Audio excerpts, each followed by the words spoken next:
You stationed all the interns at all the entrances? Okay, good.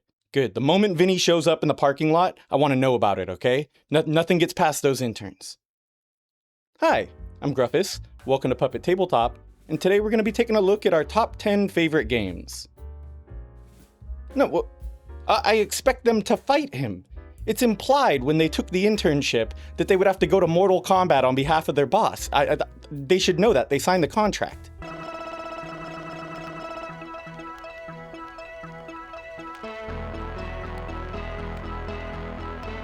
So, here we are. It's the first of our once-yearly offering to the trash heap of top 10 clickbait. Feed me, Gruffus. Alright, dude, I'm going to. Sheesh, freaking impatient trash demon.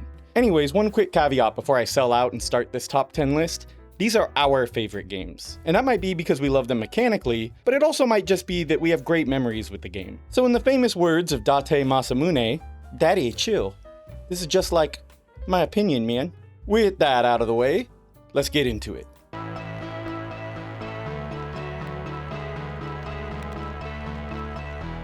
At number 10, we have an extremely impulsive purchase that I made that ended up being one of the best decisions I've ever made. Well, actually, that's not true. I've made many better decisions in my life, but in regards to board gaming, it's a pretty good decision. I'm talking about Roth. Roth is about a bunch of fantasy-themed factions all fighting for control over an island called Roth. It's a dudes on a map style game where you're deploying and moving around a combination of basic troops and faction-specific elite troops. And this is all to have the most guys in each region to score points. It's an extremely simple game rules-wise, but man is it toy. Toy like a toy gun. That's largely because every action that a person takes on their turn is determined by the action dice that they drafted at the beginning of each round. Want to fight or move your dudes around? All that is determined by which dice you draft. This results in a game where all information is public, so everybody can make informed decisions on their turn.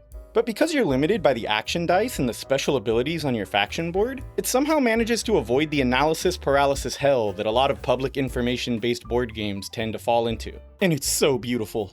It's so beautiful to look at. Oh my god, it's so beautiful. Every time I played this in a public venue, it attracted spectators to the table like crazy. But the real reason this is in my top 10 is because it's a war game that practically all of my friends have been able to engage with at an equal skill level.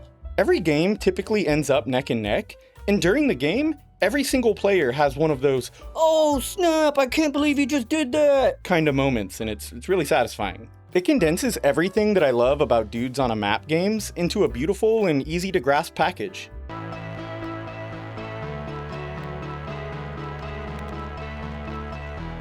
Up next is a game that really took me by surprise. Just a little preface, I typically hate social deduction games. Games like Werewolf go on too long to have things like player elimination every round, and games like Blood on the Clock Tower have such an overwhelming point of entry for me that my brain just kinda clocks out. Combine that with the fact that I'm probably the world's worst liar, and you've got a recipe for a genre that I do not like. At least that's until I stumbled across Feed the Kraken here. Man, that's a big boy. That's a real big one right there. That's a big one right there. The concept is that everybody's on a merchant vessel making its way to a trading post. However, while some of you are true sailors, others are pirates trying to navigate the ship secretly to a pirate cove. And if that wasn't crazy enough, there's also a cult leader loose on the ship who's trying to convert crew members so that they'll feed him to the Kraken if they ever run into it, so that he can become a god or something. Every round, a captain will be choosing a navigator and a lieutenant that will all be trying to determine where the ship goes that round. The captain and the lieutenant each draw 2 navigation cards determining which direction the ship will go. They then place their choices in a captain's logbook and pass it over to the navigator, who then shakes up the logbook and selects from the 2 cards within. Whichever one the navigator selects is the direction that the ship goes. This simple recipe creates a game that has all the appeal of other social deduction games that fans of the genre absolutely love. But it also has enough mechanical crunchiness that people who don't typically enjoy the genre can still feel engaged and actively contribute. There's mutinies, cabin searches, cutting people's tongues out, public floggings, cultists spreading their weird religion, and it's all wrapped in an awesome piratey package. This game was a massive hit with our friends, and I've even hosted a couple games with the Blood on the Clock Tower community at my local cafe, and it served as a great bridge between the dedicated board game community and the social deduction community in my area. It's the only true social deduction game that I actively find myself wanting to play all the time.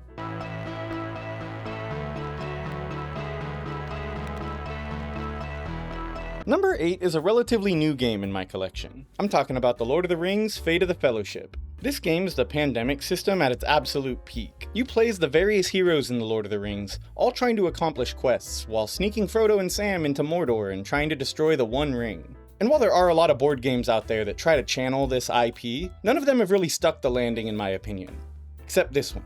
Every bit of this game is designed to make you feel like you're living out your own adventure in Middle-earth, and dang does it deliver. Solo, multiplayer, it doesn't matter. If you're a fan of The Lord of the Rings, the odds are you're probably gonna love this game. Plus, it's got Boromir as a playable character. Man, Boromir is so cool. Anyway, every time I see this thing sitting on my shelf, I stop and I gaze at it, like a proud papa.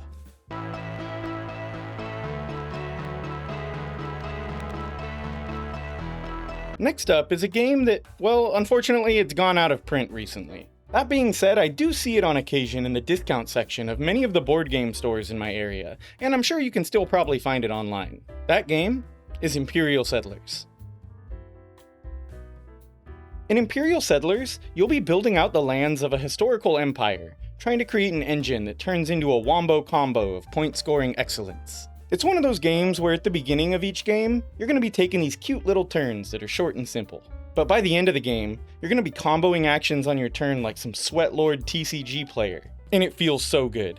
The game gives you this incredibly satisfying positive feedback loop that when it kicks in, ooh, it feels like you've transcended to a god-level gamer. Oh! But the game is actually just this cute and simple tableau builder at its core. The main reason I love this game though, is because it was the first game that I saw my wife start to catch the board game itch for. Back in our younger days, we were both broke college students living in a tiny apartment on our own for the first time. Whenever we wanted to play a board game, we would have to set it up on this folding table that pretty much took up all the space in our apartment.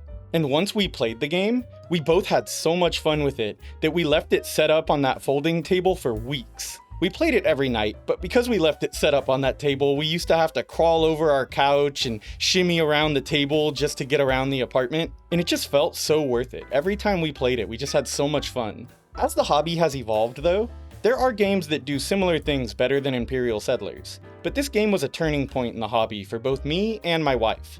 It served kind of as a gateway drug to heavier games for both of us. As a result, it's always going to have a special place in my heart.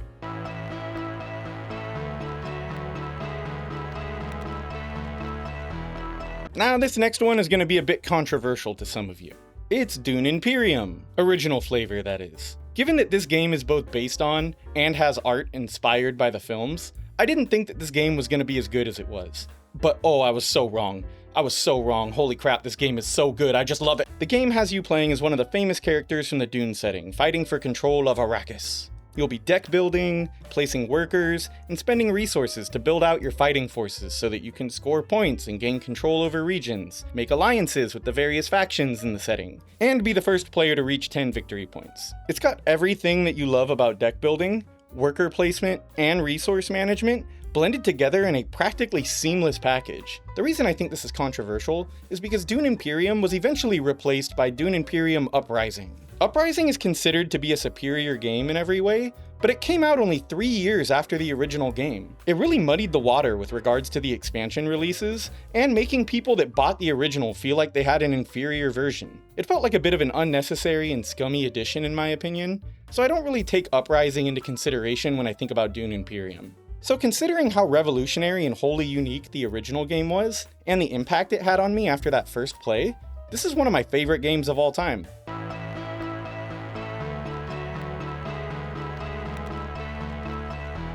So this next one is a bit of an obscure pick, but this game deserves so much more attention than it got. It's a game called Vengeance Roll and Fight. In this game, each player kind of takes on the role of a John Wick-style character, fighting their way through a villain's compound, killing henchmen, and trying to make their way to the crime boss. It has a real-time dice rolling element, with all players rolling and stealing from the same pool of dice to trigger their character's unique abilities. Then, once all the dice have been taken, everyone executes their abilities, and it sees you flipping through rooms in a glorious and bloody rampage as you rack up points and take out the enemies. The reason I love this one so much is that back when we were living in Japan, we would take it with us whenever we went on a weekend trip to this ryokan in Hakone. We would spend the whole weekend soaking in an onsen, crushing beers, and then going back to the room to play Vengeance Roll and Fight. And as a result, we still talk about this game years later and bring it with us whenever we travel. Honestly, this game frickin' slaps.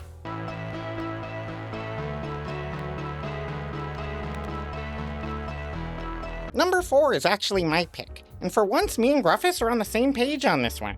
I'm talking about Final Girl. I have the Krampus one on display right here, but I own all of them. There's just too many of them to fit on the table right now.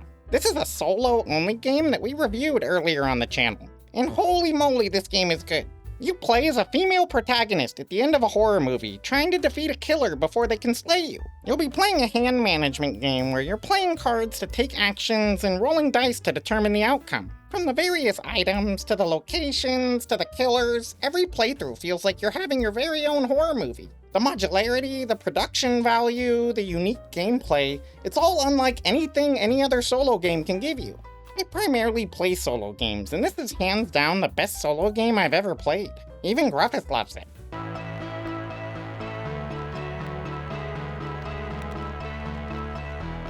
Next up is probably one of the most popular co-op games out there. I'm sure you've probably narrowed down what it is based on that statement alone. It's Spirit Island. Did you guess it right? In Spirit Island, each player will take on the role of a nature spirit. You'll be trying to expel a force of colonizers that are destroying the island and causing issues for the natives. You'll be managing your energy supplies to play powerful cards from your hand that let you impact the state of the board as you attempt to slay invading explorers and cause their cities and towns to crumble. You win the game by either eliminating the invading force, or by just scaring the crap out of them until they leave the island. This game is constantly on the Board Game Geek top 50 hottest games, and in my opinion, it totally deserves to be there. Not only is it incredibly tight mechanically, but it comes with so much content in the box. You can play this game constantly over years, and the game will still feel unique every time you play it. I've had this game now for about 7 years, and it's probably one of the most played games in my collection. I mean, even just talking about it right now makes me want to go break it open and play it.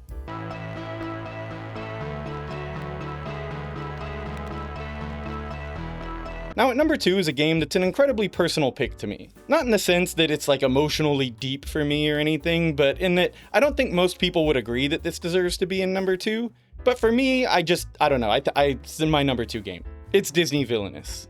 In Disney Villainous, you play as one of the various villains from the classic Disney movies, but this time you're trying to actually achieve the villain's goal that they failed to achieve in their movie. As Captain Hook, you want to slay Peter Pan. As Hades, you want to bring the Titans to Mount Olympus. And as Cruella de Vil, that one's pretty messed up. She might actually be the most disgusting Disney villain of all time. Poor little doggies. They're the best animals. How could you do that? Anyways, you'll be moving your villain around the various locations specific to their film. You'll be taking the actions listed on each location, gaining resources, playing cards from your hand to help you achieve your goals, and sending heroes to thwart and slow down your opponents. Each villain in this game is completely different from the next, and learning how to master each of them is really satisfying. While most people do enjoy this game, I doubt most would consider it worthy of a number 2 spot on this list. For me though, growing up, the villains were always my favorite part of every Disney movie. I used to collect the Disney villain pins whenever I went to Disneyland, so being able to re-experience that joy through the hobby that I now love as an adult is a really cool experience. Plus, my favorite Disney villain of all time is Dr. Facilier, and he's a playable character in one of the expansions, so being able to play as him really solidified this game as my number 2.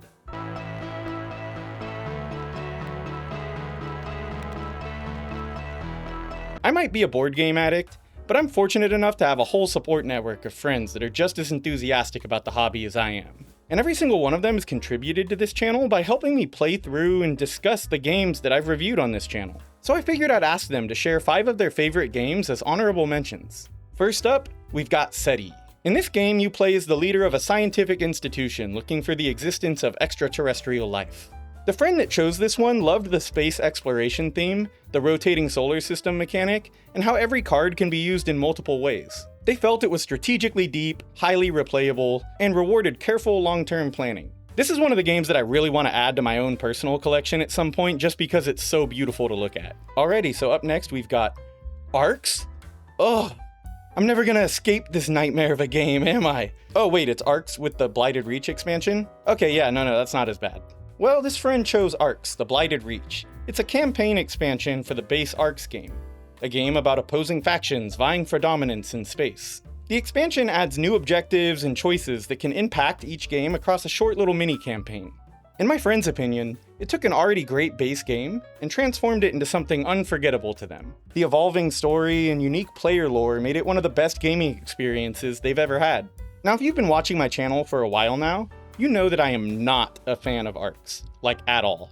That being said, I've heard so many good things about the Blighted Reach expansion at this point that I think I might actually enjoy that version of the game. But I don't know, even saying those words out loud kinda hurt.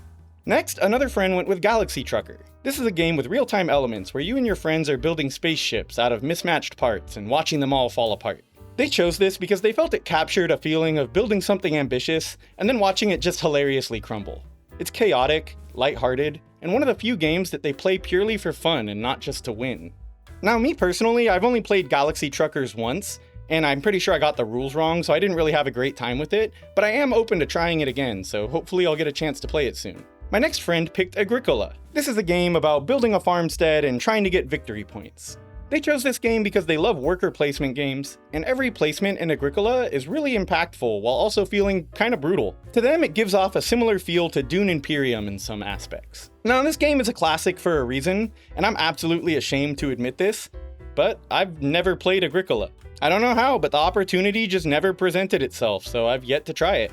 And the last honorable mention is from a friend who chose Twilight Imperium 4th Edition. This is an epic, potentially all-day game that has players taking on the role of asymmetric factions vying for dominance in space. But unlike other space-conquering games, this one takes place on an epic scale. They chose this game because they really enjoy the replayability and the fact that the game encourages you to grow your skills as a player. And they feel like it's a fun excuse to hang out with your buddies all day while doing something legendary. Honestly, I couldn't agree more. I absolutely love Twilight Imperium. I don't really play it anymore as I often found myself mentally and emotionally drained after an all-day session, but some of the memories that I have from that game are gonna last me a lifetime. It's a wild experience for sure.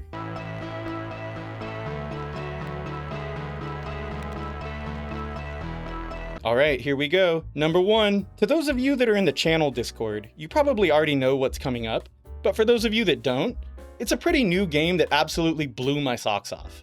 My favorite game of all time is Kelp Shark vs. Octopus. In Kelp Shark vs. Octopus, one player will play an octopus hiding amongst the kelp, trying to eat food while playing a deck building game. An opposing player will play as a shark, using dice rolling and bag building elements to try and hunt for the octopus. Their goal is to try and eat it before they run out of energy or before the octopus finishes eating. Now, as much as I love big multiplayer games and the occasional solo game, my favorite player count is 2 players. Also, in terms of theme, anything ocean related is an automatic win for me. Bundle all that together and top it off with excellent asymmetry, and this game is just absolute perfection in my eyes. Everything from the mechanics to the component quality just make me grin from ear to ear. I could play this game all day and never get bored of it.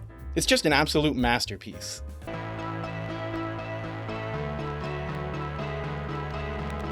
So yeah, those are my top. Ruffus! Ruffus, he's here! Who? Vinny, he just pulled up in the parking lot. Oh god, what about the interns? Aren't they gonna stop him? I doubt it. What are we gonna do? Oh crap. Okay, let me think for a minute. Alright, so he likes you for some unknown reason, and he probably only wants to hurt me. Some unknown reason? Why are you still being a jerk to me when you're about to get murdered by an octopus? Riffle shuffle, okay? Riffle shuffle. What? You riffle shuffled my cards last time we played together, and you didn't even ask first. That's why. Are you kidding me? Is that why you've been such a dick? Me? I'm the victim here. I'm the one who had their cards irreparably damaged because you riffle shuffled them. Listen, okay? This is besides the point. I need you to use your magic, and I need you to hide me, please. I dropped out of wizard college. You know that. I'm not good at magic, man. I'm gonna die, dude. Please. Fine, but only if you apologize for everything and promise to stop treating me so badly. Okay, fine. I'm sorry you destroyed my cards, and maybe I overreacted a little bit and was a little bit mean. I'll be nicer. Okay, good enough. Just hold still. Whoa, I feel kind of weird. Oh, okay, he's a meeple. Okay, good enough. Hey, Mortimer, tell Gruffus to come out. It's time for him to pay up or suffer the consequences. I want my damn money. He isn't here. What? Where is he? I don't know. He said something about moving to Mongolia? Is that so? You wouldn't lie to me, would you, Mortimer? Me? Lie? No, Yeah, I'm just kidding with you, Mortimer. You're a good guy. I know you wouldn't lie to me. Because you know what would happen if you lied to me. Of course, Vinny. Of course. Well, if you hear from Gruffus, you let me know. And you let him know. This is the last mistake he is ever gonna make. He's a dead man walking. Oh, of course, Vinny. Of course.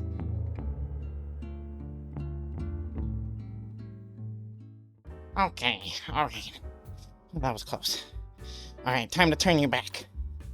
Yeah. Huh. You're still a meeple. All right, Gruffus. I'm gonna get you out of there.